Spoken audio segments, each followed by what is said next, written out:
Today's episode is brought to you by the Pre-Market Movers. Check us out at thepremarketmovers.com. We are your number one source for everything Wall Street related, broadcasting to you live on social audio platforms worldwide. You can catch us on Clubhouse as well as Twitter Spaces, Mondays, Wednesdays, and Thursdays at 7:30 a.m. to 9 a.m. Eastern Standard Time. Check us out online at thepremarketmovers.com. That's thepremarketmovers.com.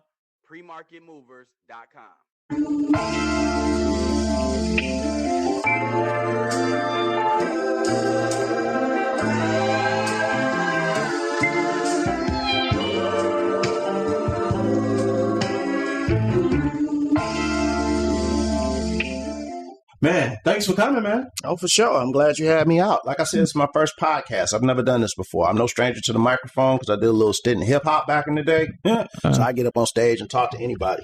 The world is my audience. All those who want to lend a ear.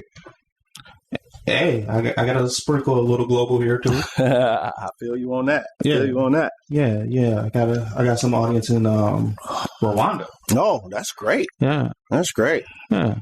Appreciate them. I need to get back to my ties, man, my connects, but it's just life is just so busy. I got two 10-year-olds, so I'm juggling them. Son is doing soccer and baseball and basketball, so he's trying to be an all-around sports pro and an artist at that. Daughter's doing competitive roller skating. She's the only black girl on the team, so they have to send her out first so the little white girls can follow her rhythm when they do the dance. Isn't that a trip? Wow. Seriously. As a matter of fact, at the end of the month, I'm going to Lorain, Illinois, the same rink. This will be my second time there. The first time we went, we brought home gold and 2 silvers. She got 2 silvers in figures, and then she got a gold in dance. And this time we're going to compete against a different group. It's the same rink that they shot Robots in. You know, the movie, I think Bow Wow was in it or something like that. But like, I remember going in there and seeing all the posters on the wall, and it was like, oh, this is y'all claiming the fame. Like, they shot Robots here, you know. So, yeah, so that's it, man. I'm just a super busy artist trying to make a living, do what I do, and teach the youth. You feel me? Yeah, I feel you. Mm-hmm. I'm with you. So would that be your overall description of your skill set? I'm a jack of all trades, man. I mean, I've been an illustrator probably ever since I think I came out of the womb clutching a crayon. You know, I got art in the heart, and that's what it's about. Can you put a mic up a little bit? I'm sorry. I said, I think I came out of the room, you know, clutching a crayon. I got art in the heart, and that's what it's about for me. You know, I'm always on a creative tip trying to think outside of the box. And it's interesting because, you know, it's coming up. I wanted to be an artist, but, you know, they say the old word starving artist. And then I wound up teaching graphic arts, you know, same thing that I majored in. And it just like, you know, flew into it. So it's kind of like I got the job I want to do where I can get up and draw, do art every day. But the caveat to it is not so much as me doing it versus showing the youth how to do it, you know. So that's the day job, but that rolls into and it just kind of falls in line. I feel sometimes kind of like Iron Man, Tony Stark in a roundabout way, because, you know, he had the weapons company and he wound up, you know, being a millionaire, and he wound up making an armor. So it's like, okay, well, I got the print shop at the job where I'm teaching these kids how to, you know, print on different substrates and all that. And on the flip of that, I can use that to produce the stuff that I do as far as what I like to do in my art. Okay. Mm-hmm. What are some of those things? Okay, well, as of the last, 15, 20 years, I've been trying to break into the comics game. It's real hard out here, and the reason why is it's just hard for an artist. You know, I think we don't get enough representation as far as superheroes, especially in the African-American world. You know, we grow up on Superman and Batman. I can remember making that switch myself, drawing Superman and Batman. And one day, one of my black art teachers was like, you know, you can make your own characters. They can be black. You don't always have to draw people of other, you know, cultures and creeds. And that really hit me. And I was like, wow, but you realize that you're indoctrinated to it because that's what they show you. Until as of recent, you know, when I was young, that was the only thing that was on. You might have saw like Black Vulcan on the Super Friends, but how many episodes was he on? Right. You know what I'm saying? So like, you know, it's like, okay, so it's time for me to represent. So I started putting together a few things, was dealing with life, and started drawing a book called The Ace of Pain. Kind of favored it after some of my old Japanese anime in a roundabout way, because that's my background. I'm one of those people. If you listen to Mark Dudley and some of my other art friends from Drunken Style Studios and other folk in the metro community in the art pocket in our age bracket pushing 50, most people know of me and my brother as like starting anime in the Michigan area, be it that he was in an anime club, and he would get VHS tapes mailed to him directly from Japan, where it was no subtitle. You need to know like the secret handshake to watch these tapes. You know what I mean? To get down. And I was in high school. He would give them to me, and I would share them as an artist. You know, we were just going crazy. Saint Seiya, Fist of the North Star, Vampire Hunter D. You never saw cartoons like that with that intensity and that adult overtone that you had seen. You know, you didn't see that here. Everything was like watered down. So getting a taste of that, it just really put me on contact with the culture and all that. You know, I started learning Japanese, started dating a Japanese girl. I could go on and on and on. But anyway, got deep off into anime, decided to do my own thing, started writing comics, you know, and I'm a little bit different being that I don't really write so much as that I see the scenes in my head. I put the scenes on paper and then I just keep it moving, add the text, add the sound effects, you know, and then go to print. You know, but what I wanted to do was tell a cohesive story that was relatable to what I've been through, you know, meaning that the urban experience, so to speak. You know, we grow up and the comics we get come from, like I said, a different culture than ours that we've been learning to be indoctrinated into, if you will. And so I wanted to give a taste of what it was from my side of the tracks, so to speak, you know. So the first book I did, you know, I know we came here to talk about comics. So let's say it was a book called The Ace of Pain.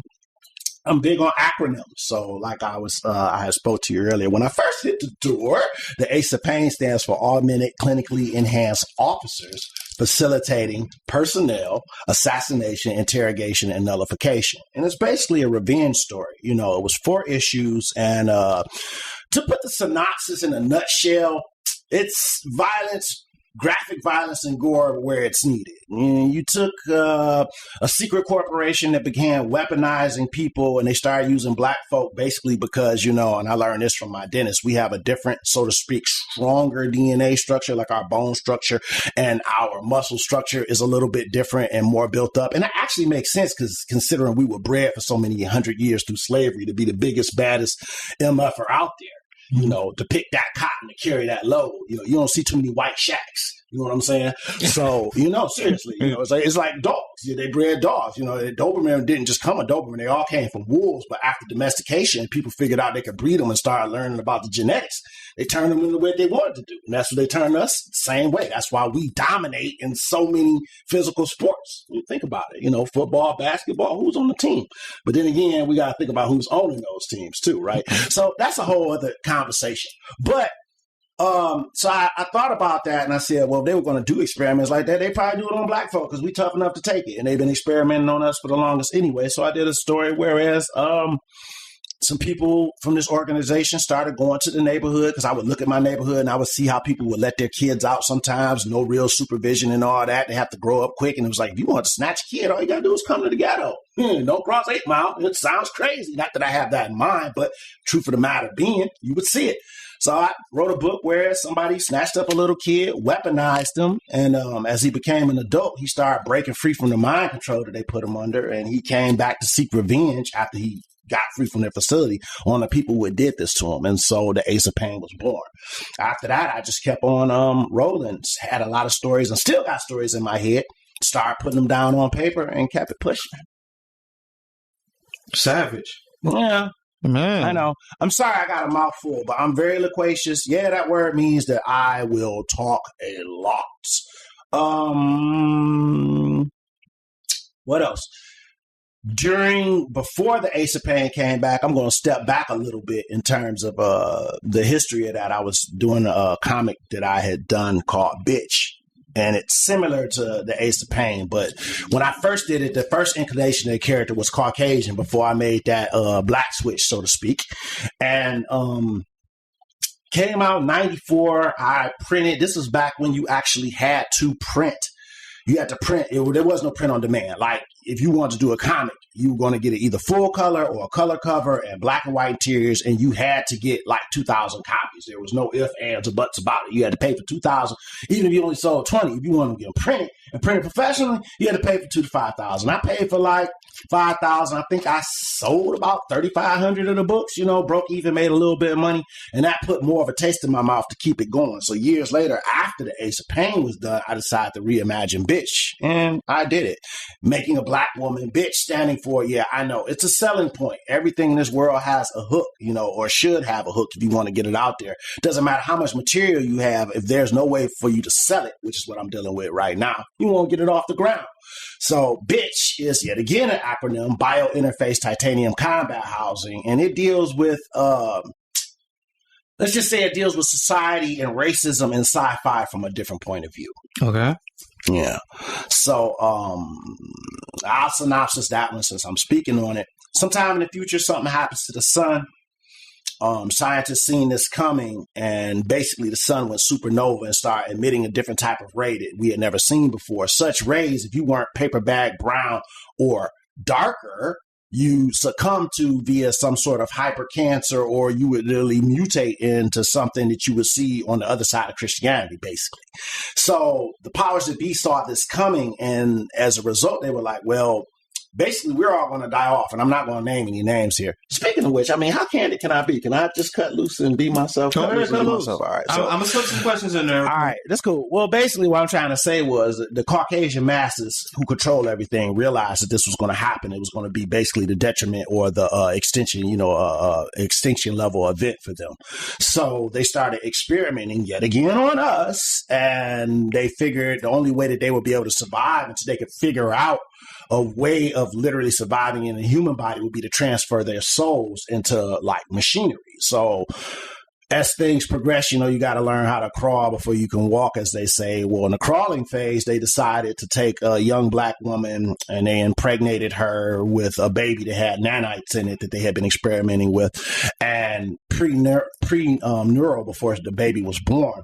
They basically removed the baby from her, cut off the arms and legs, put her in this tank to accelerate this process of like merging her with the machine, and raised her from a child into adulthood. But her arms and legs and some of her upper body was supported with bionic prosthetics, because this was like their first chance to see how a human mind could control robotics.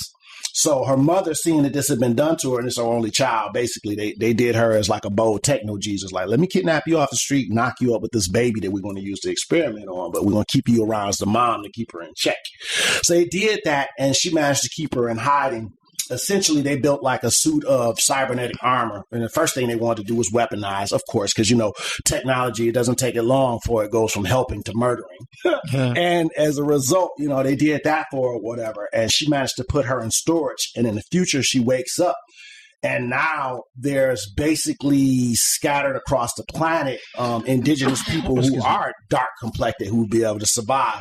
And these huge, like monstrous sized robots, actually they vary in size. Depending on the size of the robot, that depends on how many souls it can hold. So you might, if you're familiar with the term kaiju, which is what I named my Siamese cat. But anyway, yeah, Japanese is my second language because my first wife was Japanese, 14 years of that. But that's a whole other story too.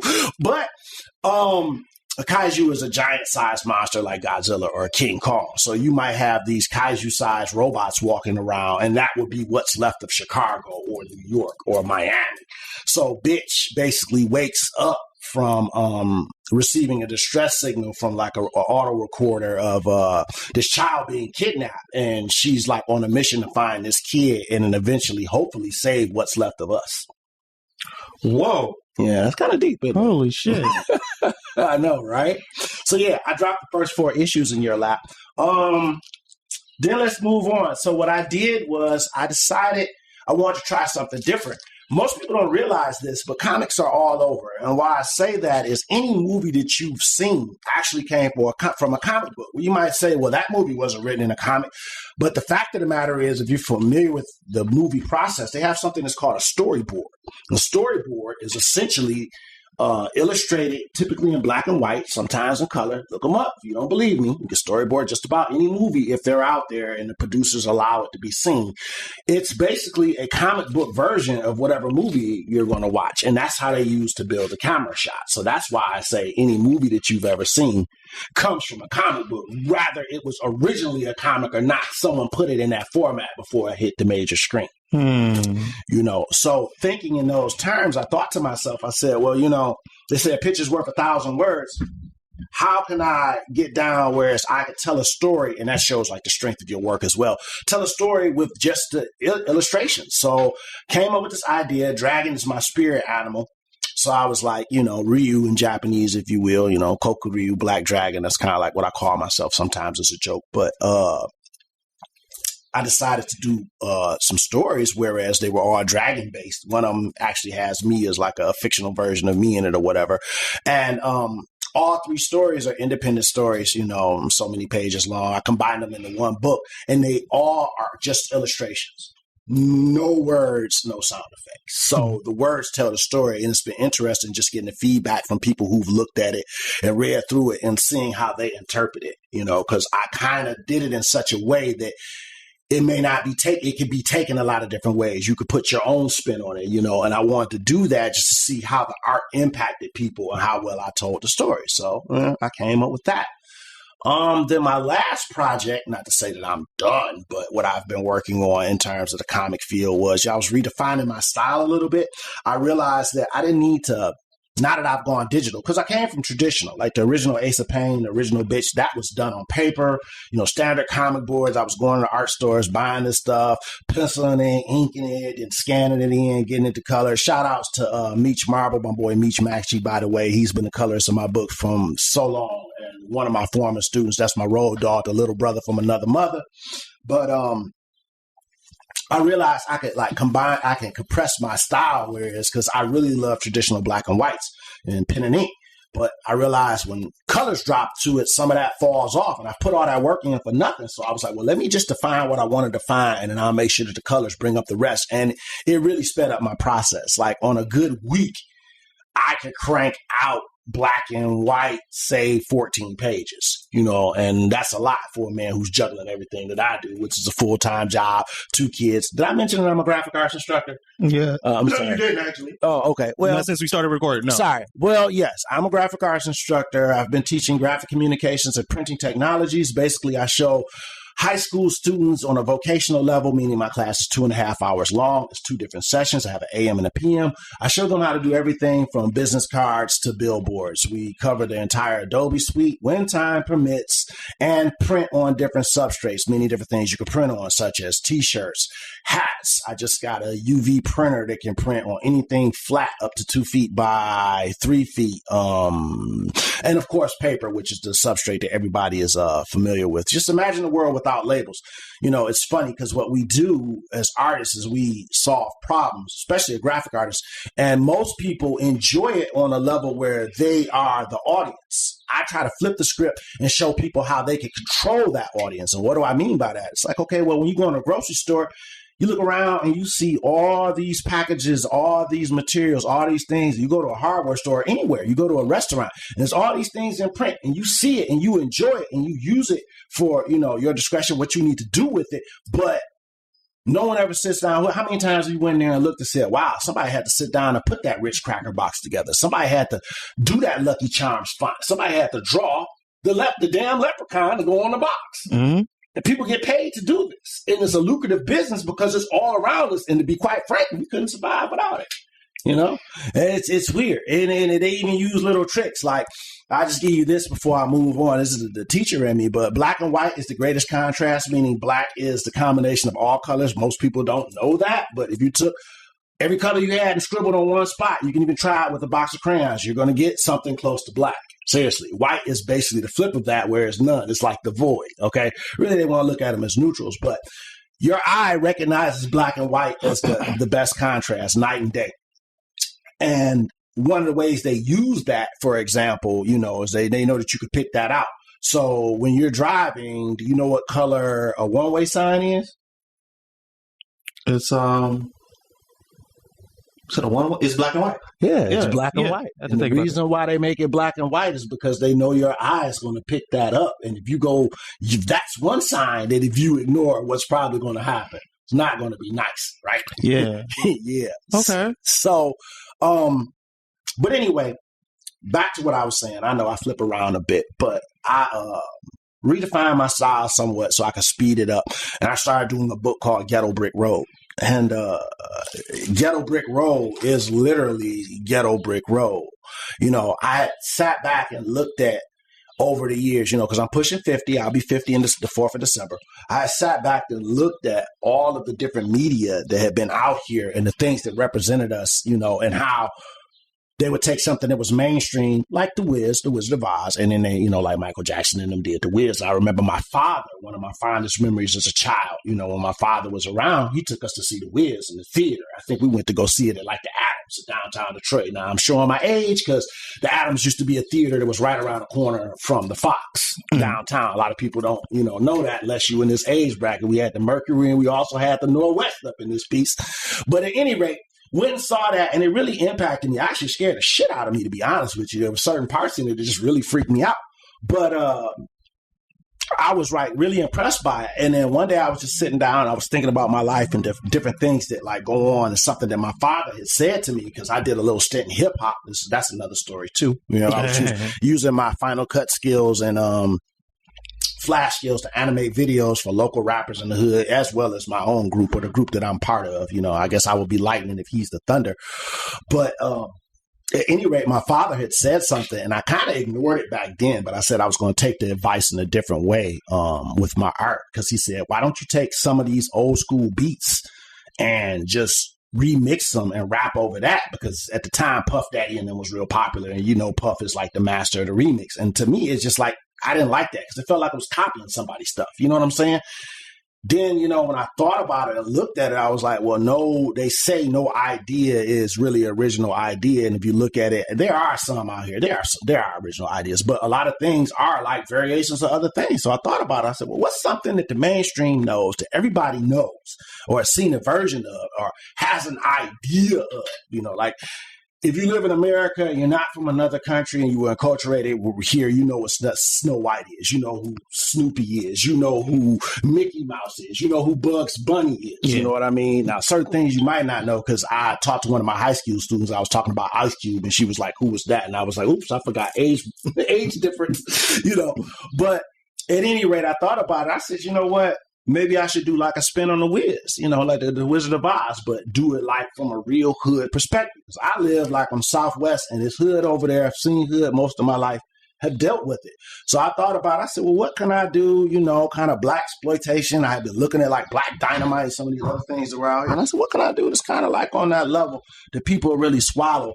And they'll have a taste of it already, because everybody knows who the Tin Man is, and everybody knows who the Lion is, and Dorothy, the whole hookup. So I said to myself, well, how can I get down? So I came up with Ghetto Brick Road, and the scene started coming to me, and I just started going from there.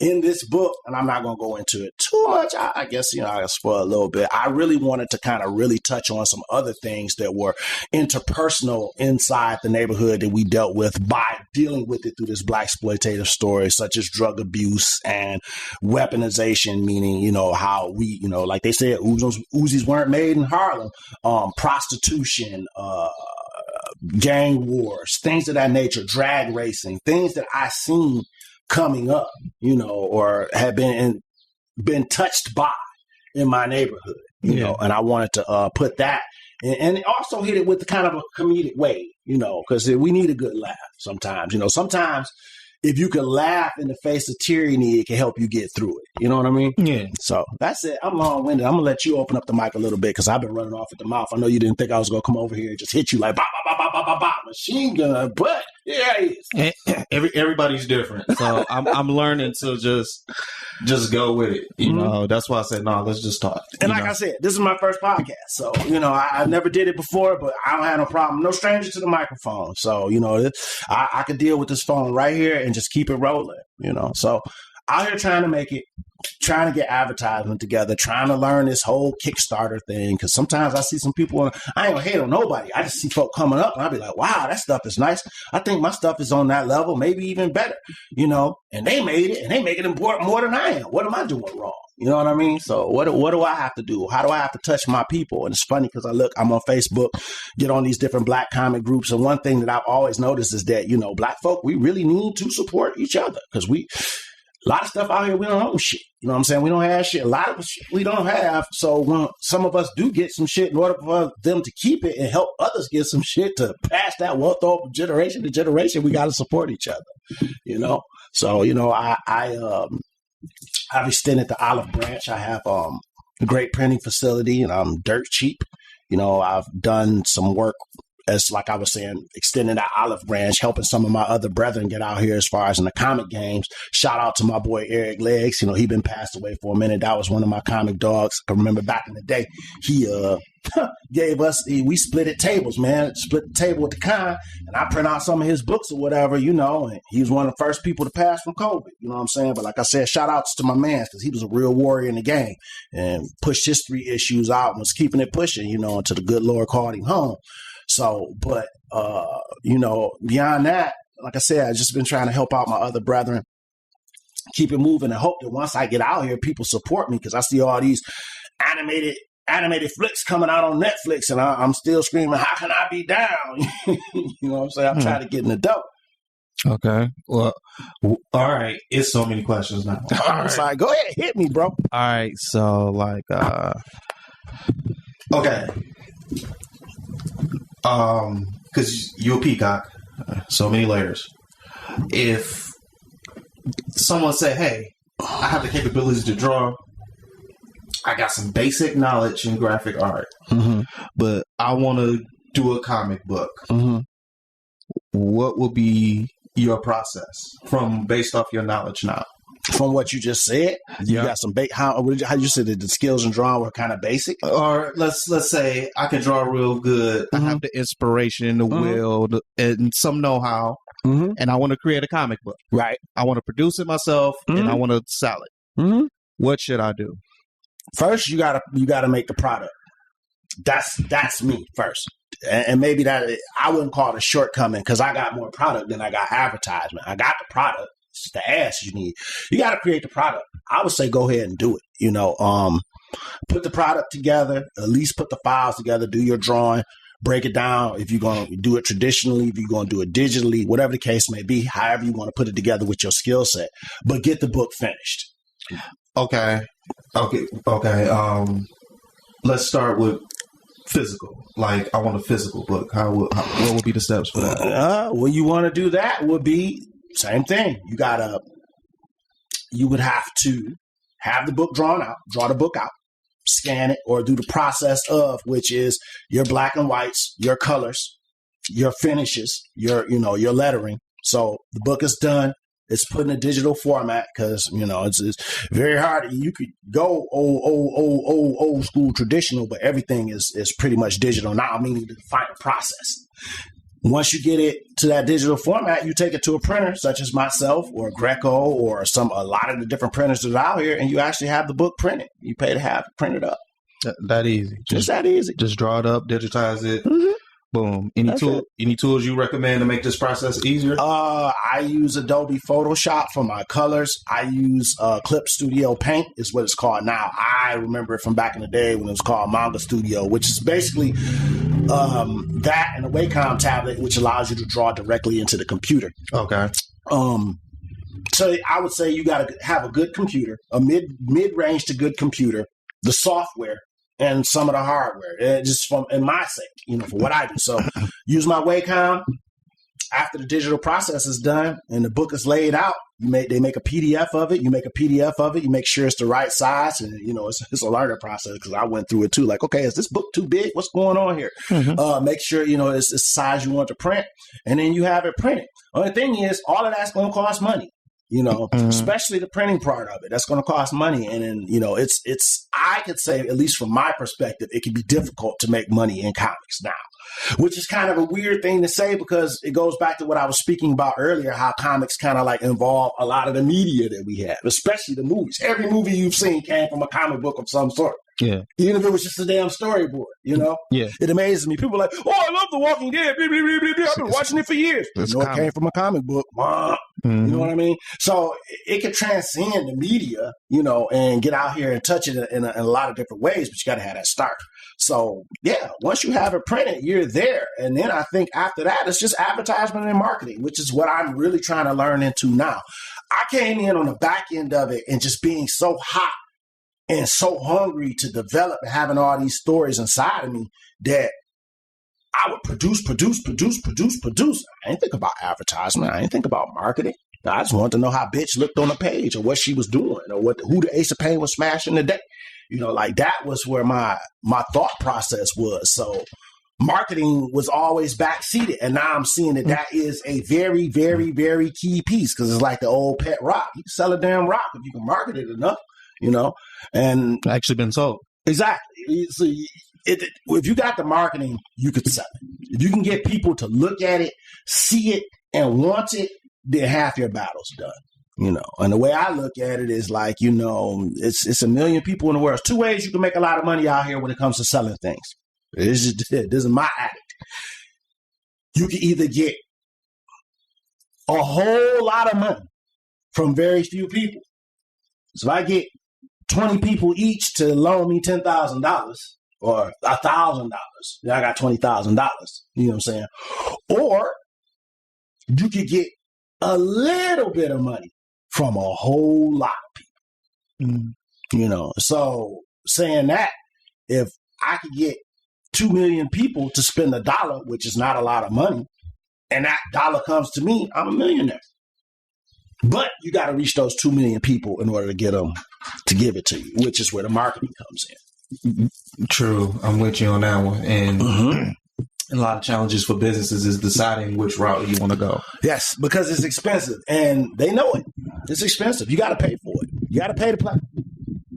Yeah. So, well, see, normally I ask the question is like, what gave you this aha moment? But just based off who you are and what I know now, this is inept in you. You was, like you said, you was born with, you came out the womb with crayons. Yeah, exactly. So exactly, yeah. It's just you had to figure out how to translate that into an actual business. But you're the pure definition of tapping into yourself, because what you did was you was just honest with yourself, and now this is your day job, this is your day job, this is your business, and you give back all in the same way. Exactly. I mean, I'll kick it on the day job for a minute. You know, being a teacher, and what people don't realize, especially in an urban environment, is that, you know, Black people as a whole, especially in the urban environment, yet again, you know, the ghetto is a trap. My foot's still in it. One of the only ways you can get your foot out of said trap is through education or a skill set. There we go. It's the truth. How you gonna get out of here? Not everybody gonna be Jordan. No. Not everybody gonna be William School Bus. You know what I'm saying? Like, yeah, you know what I'm talking about. But those are skill sets in themselves. They're skill sets within themselves. Now, the kids may have that aspiration within them, but I always tell them have a plan A and a plan B. Doing what I do, and a C and a D if you need it. Doing what I do, you know, it helps impact the youth. And I get to see it because I lived it myself. I've been there. You know, I don't, some of the things, a lot of the things that they've seen and dealt with, I've seen and dealt with. So I've seen how they can walk that mountain, and I can show them which ways to step their feet so that they don't fall off into other traps that can catch them along the way. You know what I mean? Like, you know, you Black, you male, that's on your head for one. You got to know how to deal with the police. You got to know how to deal with society. You got to know how to code switch. You know, you got to know when to turn the hood off and turn it on, so to speak. You got to know how to deal with your elders. You got to know how to give and receive respect. Yeah. You know what I mean? And you have to open yourself up to be able to learn, you know, and that's one of the things that they really have to do, because we live in a society that really tries to dumb us down, especially like in the whole enculturization. Don't get me started, but like, that's another reason why I'm doing what I'm doing from this standpoint, is because a lot of the stuff that is out here is built to, it's done in such a way as to keep us down, and we don't even realize it. Yeah. You know, it is. You like know, it's a spell. Yeah, it's a spell. Okay, well, yeah, I'm a high school teacher, so the kids come in, they're talking about all these local rappers and stuff, and all the local rappers are talking about is selling dope, having 50 baby mamas, and killing people. You know, and then I listen to their dialect, the students, and how they interact with one another. And it's like, why are you on Instagram with 40 cal with the extendo clip in your hand and you 15? Yeah. You see what I'm saying? Like, they don't see how the impact is. And, you know, I come from a different generation, whereas my mom taught me the difference between reality and entertainment. They don't understand that shit's entertainment. And the reality of it is that entertainment is done in such a way that one nigga's rich, but he's keeping 3,000 other niggas from getting there or getting out the hood or getting locked up. Mm. Those are the things, you know what I'm saying? Those things. And they don't realize that. You know, it's a lot. It's a lot to it. I got kids that barely got running water at the house, and they talking about this. They come to school, they hungry. Mr. Green, can I get some money for this so I can buy some chips? Whoop, whoop, whoop. But I look down, and you wearing $1,000 Balenciagas, what they call it, Beyonceagas or whatever, or the new Kanye slave shoe of the month. Yeah. You know, $600 to $800. But, you know, values is fucked up. Yeah. You know, they need somebody to show them, bro, you don't need them. I'm wearing some feelers I got from Foreman Mills and don't give a fuck. You know what I'm saying? Shoes don't make you. You make the shoes. You know what I'm saying? You're more than just your clothes. You got your personality and you got your soul. And I think our young people need to like know that because they're so driven by social media telling you got to look this way, you got to buy this, you got to spend this. You don't realize that's designed for a certain sector of society that can't handle that. But you can't handle it. So if you can't handle it, you shouldn't be doing it. That $800 you spend on the motherfucking shoes is going to be ruined in 4 months. You should put that shit towards your books when you go to college or your vocational school or your tools when you learn a skill so that you could be the man or woman that you need to be to raise your family. You feel me? Yeah. But they don't see that. Somebody needs to wake their eyes up to it. You know, it's like I said, that's a whole nother discussion unto itself, but that's the day job. You know, I have to deal with that. On a college level, you could come in and say, okay, today, class, open your book to page 59. I'm going to show you how to use the lasso and the marquee tool and how to save different file formats in Photoshop. I could do that at a college level. But on a high school level, I got to come in and find out, I know your baby due in 2 months. How you feeling? Or your father just died from COVID and your mama just came in here and cried in my face because you've been giving her hell because you can't deal with it. So you fucking up in all your classes and you 6'4" and you're only 15. This is real talk. This just happened. Yeah. And I'm telling you, you only got one. You get two of a lot of things. You get 2 noses, 2 nostrils, rather, 2 arms, 2 legs, 2 eyes, 2 ears. But you only get one mama and one daddy. Yeah. Now, daddy gone. What it look like you giving mama hell? See what I'm saying? Yeah. On a college level, I may not even know that about that person. But when it's all business. It's all business. But on a high school level, what I deal with on a day-to-day, how am I going to explain to this boy about Photoshop when he thinking about, damn, I'm still reeling. I watched my daddy take his last breath, a year ago. Yeah. My mama is struggling. You know what I'm saying? Yeah. I'm 6'4". I want to be the quarterback, but they want me to be D-tackle. You see what I'm saying? Like that type of shit. I'm fucking up in school, yada, yada, yada, yada. I got to get past all that, help him with that. Yet again, helping our people before I could get to the subject matter of what it is, And then some kids don't have art in the heart, like I spoke on earlier. Like one of the hardest things to do, which is virtually impossible, is to make someone learn something they don't want to learn. I mean, the only way you could really force somebody to learn something that they don't want to learn other than gunpoint or like trying to kill them is to immerse them in it. Meaning that if you don't speak Japanese and I drop your ass off in Hokkaido and I'm like, you can't leave until, you're going to be over here for 5 years. When I come back in 5 years, you'll probably have a real good knowledge of Japanese because you have no choice. Or any other language for that matter, But when you have a choice and it's free, you could buck against it. I don't want to take my hoodie off. I ain't trying to learn this today, Mr. Green. I ain't trying to yada yada yada yada. Just go back to your mindset. If your mindset ain't there, how you gonna receive or learn anything? But that comes from like that's another ball game too, education. Because like the counselors in that, man, get the kids the classes that they want. Don't just throw them in there because you need them someplace to go. Yeah, because. If you don't want this and it's something that you don't want to do or really want to be serious about, why be there? Yeah. And you gonna work at Burger King if you don't like the smell of beef cooking? You know what I'm saying? It's just using that as I use weird metaphors, but you get where I'm coming from. It's like if you can't take Pine Sol, you don't want to be a damn janitor, because you're going to have to use that to mop the floor or whatever the case may be. You don't like to dribble, how you going to try to play basketball, But when somebody puts you in that situation, you'll be the one that's sitting on the bench all the time. And that kind of hurts the ones that's out there that really want it. It does. It does, So, but yet again, another combo. That's just a day job, man. Being a teacher is a beast. I'm not only a teacher as far as the subject matter and the academics that I'm trying to imply and the skill set that I'm, trying to pass on, but I'm a second uncle. I'm an ATM machine. I'm a confidant. I'm a role model. Before I came here today, this girl that just graduated, and I'm really glad because she's non-traditional. Great student, Pierre Harris. shout outs. One of my formers from last year, she's at CCS doing her thing. She got her little scholarship or whatever. I was working with her. Called her before, I came here. She actually hit me on Messenger, and it's like, oh, what's going on? How you doing? Blah, blah, blah. It's a good thing when you see that I've imparted that knowledge and somebody's taking it and run with it. I've passed the torch, so to speak. That's what it's all about, eh? That's what it's all about. But the thing is, when it comes to school, man, you don't get too many positive things. Now, I could tell you this all day, and there's a lot of other stories I could talk about, but chances are, when you see something in the news as a society, it's going to be, oh, this school got shot up, or this student drugged this student, or blah. Yeah. If it bleeds, it leads, right? Yeah. We need a flip of that.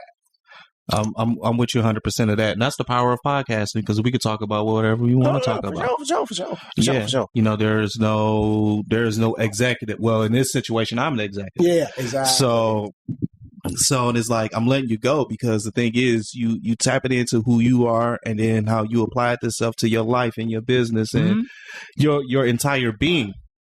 In a sense, you would say you're living within your genius. It's just, you're trying to come up.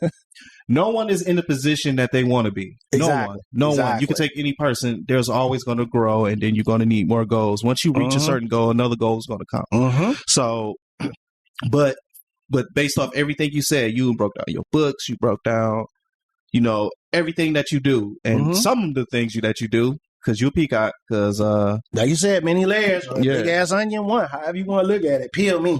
Yeah. But at the same time, you found your truth.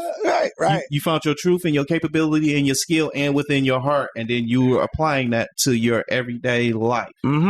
And it's very interesting, because it's like, I've talked to people like, okay, I could do 4 or 5 different things. That's cool. But it's kind of awesome where someone's like, I specialize in this genre, like graphic arts. Right. Like, and that's not just, like I said, doing pictures like this. That's videos, animation, writing, like even breaking down. You said pretty much what you're saying to me now is that every story created to man started with a comic format. Yes. And now that you think about it, I'm thinking hieroglyphics now. Yes, everything. If you really look at it, we live a picture of a world. Bro, the whole world. 95% of what comes into your environment comes through these 2 orbs right here. That's visual. Hell, I mean, just taking that and going beyond it a little bit. That's what they were saying, and here's the effects. They were saying, like, I was watching something that said the reason why civil rights went over the way it did was the advent of the television, because, like, people have been saying, now it's a cell phone. People have been saying people didn't see. People saw when people was getting hosed down and all that. It was white people who didn't feel like the masses that have that issue, who saw that and was like, hold on, that's what they doing? Oh, hell no. No, this ain't cool. Right, this ain't cool. But it was because they were able to see. That media, man, that media. And but the birth of it, all of that, it's that little stick man somewhere.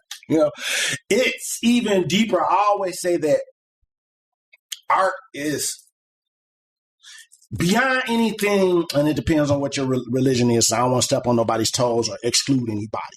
Beyond anything that is biologically made, from blood, sweat, tears, DNA, there's an art to it. Okay, why you say that? Okay, well, I'm wearing gym shoes. You wearing gym shoes. You got a table right here. We're talking on this mic. You're recording in that device. All of that shit started somewhere as an idea. Then it was turned into a drawing. And then that drawing was fabricated into whatever it is you're using. Think about it. You're wearing a T-shirt, right? Yeah. Somewhere, somebody was like, I need to make this article of clothing. They drew that shit out. Okay. They got a seamstress. That came from a pattern, right? Yeah. Pattern is what? It's a drawing. That came from an idea. Yeah. Think about it. That's your IP. Yeah. Think about it. Your intellectual property. Your intellectual property. The world is built off of those, and but somewhere in there, that art was there. Had to be.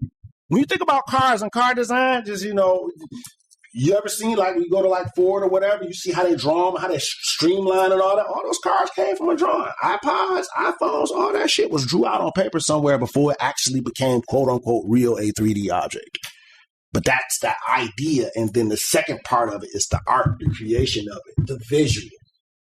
And then you take that and then you make it to the real. And it's all around us. This carpet I got my feet on, this whole house. There's somewhere, as old as this house is, as old as mine is in the hood.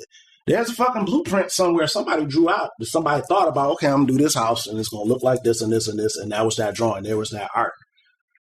So it's us being people. That's why I say anything. Now you can't, if two men and woman, a man and woman get together and have a baby, that's a different thing. That didn't start from a drawing, whatever. That's a different creative process. But everything that they're going to use in the world that they bring that kid into is art. You looking like shocked. You never thought of it like that, did you? Nope. Yeah, but think. It's art. Bro, your stove, the windows, anything you point at, that doorknob, this. There's a drawing of this shit somewhere. Everything you look at, there's a drawing of it. Besides, there's not a drawing of a plant, obviously, because that wasn't created by us. You know what I'm saying? It's a plant. It's part of nature. However you want to look at it, you can draw it, but the house is stuck to, on the other hand, that's a drawing somewhere.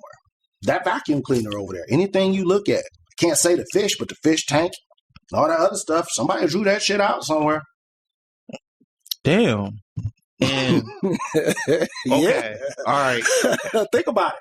You know, I almost call it like the art force. If you could like a pun on Star Wars, if you could tap into that, you know, if you find your way of tapping into that, and I think us artists, we all trying to find our niche to tap into it. You can find your way to tap into that.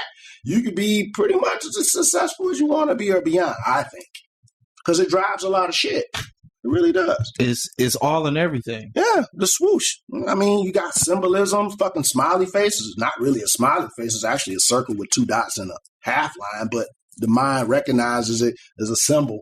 It's internationally known. You know what I mean? Just everything. We use it all the time. You see the golden arches, you know it means McDonald's. That's been programmed in your head, but that's a piece of art that was programmed in your head. Now it's iconic to you, and you always recognize it. The world over. Okay. Now there's a you looking at me like, what? There's a legal process to this. Mm-hmm. Cause like, all right, you drew this, right? Yes. All right. Now you drew it, but now you just have to get it copywritten. Okay, what's the process for that? The copywritten process is you send off what I did, you send off drawings and or your original art or copies of your original art, story idea, whatever the case may be. You contact, it's actually the international, it's a copyright organization. You send it to them now digital. It used to be you can mail it to them, but you can send it to them digital. You fill out this form, you pay a certain amount of money, and then they send it back to you, and basically that becomes your intellectual property. You know the website? Not off the top of my head, but you could Google it essentially by asking me what you just said. Like, okay, if I want to copyright something, how would I copyright? Do it. And then at that point, it belongs to you. Here in Michigan, like with the whole business thing, that's easy too. Contact the city office building, I believe it is. And it's info you can get as far as like starting your own business and operating within the state, get your ISPN number, your tax number, and go from there. Okay. Well, the reason I ask you this because I say you've been through the art process and the legality process as well, and the way that you're talking, you the old school method. So it's like that's even better. Yeah, you dialing numbers. Instead of... it works. it does. It works. I'm like you said, old school. I prefer to talk, bro. Like texting and all that is fine, but there's no inflection in that. There's no real feeling. There's no emotion. I can look at your eyes and get an idea of what you're thinking without you even saying it. That goes to art thing again, interpretation. But anyway, so yeah, I love to speak to people on it. If I gotta call you up, I'm gonna call you up and be like, okay, how do we do this? I was that guy that would always call and pay the bills, but now I'm getting digital with it because it's faster. But if I gotta talk to somebody, I'd rather talk versus text. Yeah. For sure. You're a purist in that matter. Mm-hmm. That's, man. Okay, yeah. This is eye opening because the way you describe it is like you say, if you just understand your description of what art is, just figure out where your lane is. You don't have to do comic books. Like you could design products, you could do logos, you could. And I'm shooting from the hip big time. You could. No, you're speaking the truth though. You saying that you design houses. There's architecture. There's a million different things you can do. And not only you can do different things as far as products, you could do sub niches within those products. So it's like, all right, if you could do comic books, you could do posters. If you could do posters, you could do DVD cover art, CD cover art, podcast cover art. Now, if you want to do vehicles, you do automobiles, you can do motorcycles, you can do boats, you can do microphones, you could do cell phones, you could, I'm just going. Like I said, basically anything you look at. Yeah. Anything that could be fabricated came from an idea, went to a drawing, which was art, and then it was created or fabricated, so to speak. I've always looked at it like that, or maybe one day I had like that eureka moment and it hit me, and it was just like, wow, and I got to thinking, and it was like, hey, that's this, and you trace that back to that, what do you get? You trace that back to this, what do you get?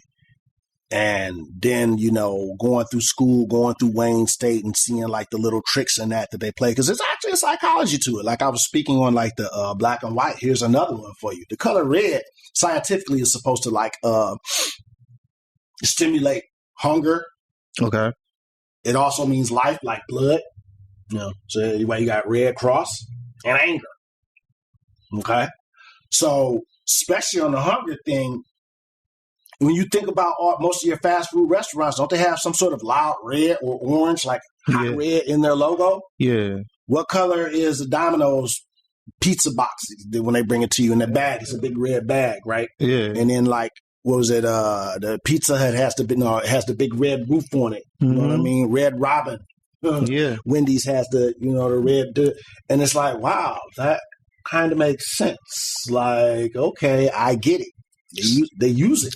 So there's a psychology to colors. Well, there's definitely a psychology to colors. I think that they should paint all the prisons, especially the real violent ones, pink, and that would calm them brothers down, because it's hard to scrap when you're looking at something that's the color of cotton candy on the walls all day. But no, seriously, that would probably help, because if prisons were painted like dark colors like blacks and things of that nature, you'd see a lot more death and destruction going on that you see in there, because also like it helps to move. You think about that even when you're in your. Why do you think most people make kitchens white? Because it's a place where it needs to be sterilized, and white represents cleanliness. Okay. You know what I mean? So you don't want your kitchen to be black. You know what I mean? You ever been in somebody's kitchen that was all black? Think about it. You're like, no, I've never seen that. No. Why not? Because black is, it could be, it's hard to see dirt. It's you feel me? So it's like, nah, you don't want to do that. It's not effective. Yeah. So yeah, see, like you were saying, on the facets of different art, and it even goes beyond now, because they're doing 3D stuff. You can model in 3D. Like, you don't just have to be a 2D drawing. It could be a 3D character, whatever the case may be. Especially animation, they've taken it that route. We look at Pixar, for example, and a couple of different studios have been stepping up their game. I just want my piece of the rock, because I want to let people hear what Victor Green, the complete artist, has to say, from a different side of the fence. Yeah. And that's one thing about technology now. It's all out in the open now. You just got to find your people. Right. Which, actually, how can we find you? Oh, me? I'm easy to find. I'm Complete Artist on Facebook, Instagram. I got to do Snapchat. Like I said, I suck at marketing. I think if I didn't speak on that, I need to. Yeah, I suck at marketing. Facebook, Instagram, Complete Artist on DeviantArt. And Complete Artist at Gmail and Yahoo.com. So I name myself that because I try to touch on a lot of different things. My sculpture sucks. I never liked it much, but I'll dabble in it if I have to. I'm just going to stick to my niche, which is illustration. Okay. So you got a website? The website is hyperjumpcomics.com. You can take a look. It's always under construction. Some of the books are up there for sale. Or you can just reach out to me. Haven't started doing what I really want to do yet. Well, I have been. I'm just talking about from a marketing standpoint. But this summer, I'm really going to try to launch. I might do a Kickstarter. That's been in the plans. And I'm going to be hitting the Motor City Con and the Black Age Comic Con, which is a Afrocentric Comic Con put on by Andre Batch, the creator of Dreadlocks, a real popular urban comic. Okay. here in Detroit. So also a good friend of mine. So I'm gonna make sure I get a table there just to represent, show up, and show out. All right. Let's go, man. Man, I thank you for coming. Man, I didn't realize I had talked this long. You got me in front of this mic, and it just charged me up. That's what happens with podcasting. That's what you got me in front of this mic, and it charged me up. Wow. That's what happened was here. I'm gonna go with it because